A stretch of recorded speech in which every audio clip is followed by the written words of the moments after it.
If I had to start over from zero, no clients, no followers, no nothing, here's exactly what I do, y'all, as a lash tech.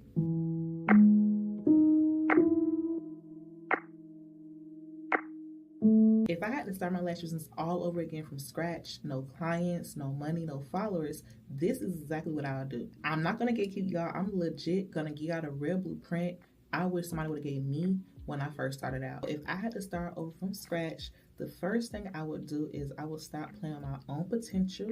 Okay, that's the first thing, and I would get serious with my business. The reason why I got into business, you guys, is the freedom. Okay, so that is the reason why I got into business. So I want you guys to understand, when you're deciding that you want to go into any business, not just Soul Lashes, but any business, you want to make sure that you're setting yourself up in the future. You set yourself up in a way where your business can work for you. Okay, so the first thing I would do is I would go ahead and get a certification and get my license. That is the first thing you want to do.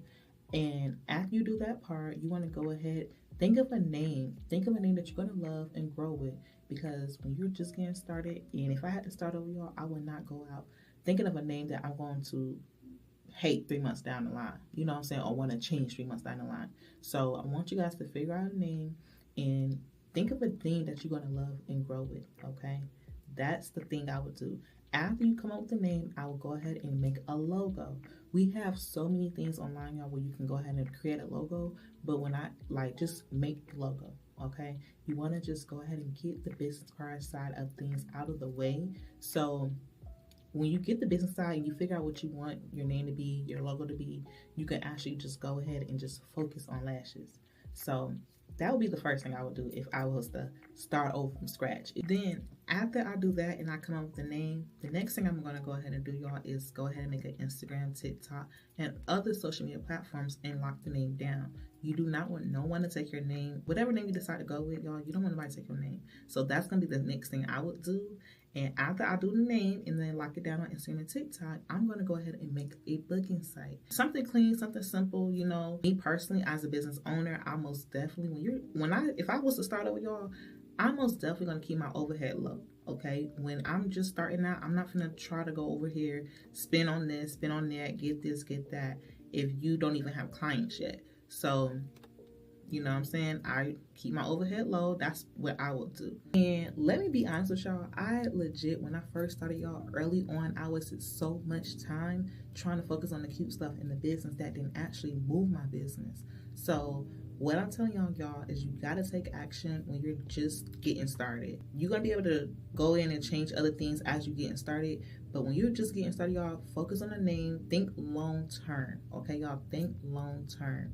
You don't want to have to do anything where you have to change your whole name all the way around, things like that. But y'all, that right there slowed me down, y'all, and it really helped me back. I'm not going to lie, y'all. It really helped me back because I'm an overthinker. I'm indecisive. I don't know what I want my colors to be. I'm doing things that doesn't really matter, you know? So that right there, y'all, is what really slowed me down in the beginning. And I would definitely change that. If I could start over today, I most definitely would not be doing all of that. The next thing I would do, y'all, if I had to start over, after I did my name, my logo, my booking site, all those good things, the next thing I would do, y'all, is focus on my lash skills and make sure whatever that I'm using as a beginner is quality, okay? I cannot stress it enough, y'all. The first thing I would do is most definitely get a mannequin head, the one with the practice lashes, not the one where you have to apply the lash strip.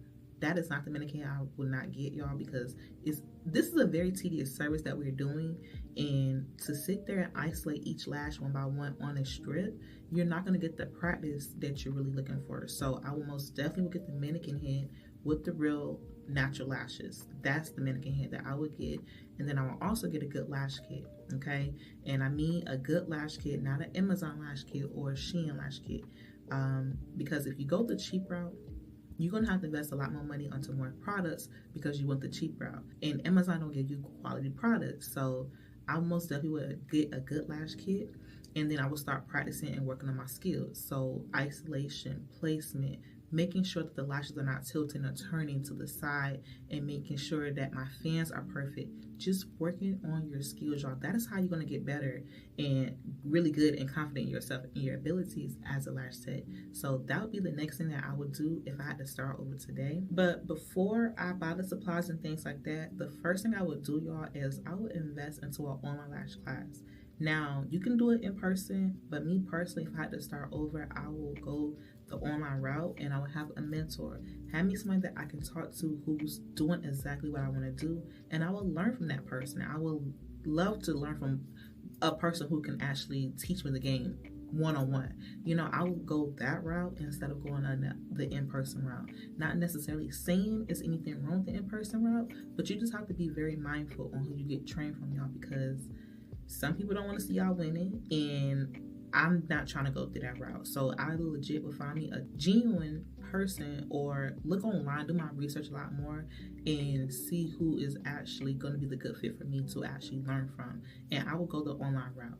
And if I feel like I didn't learn from the online route, if I had to start over, then I most definitely go the in-person route and learn from somebody. But again, I'm most definitely going to do my research. I learned my lessons the first time when I invested into a lash class. So I'm not going to go that route again. I'm not trying to spend thousands of dollars on a lash class and I end up not learning anything. I don't want to have to go through that if I was to start over.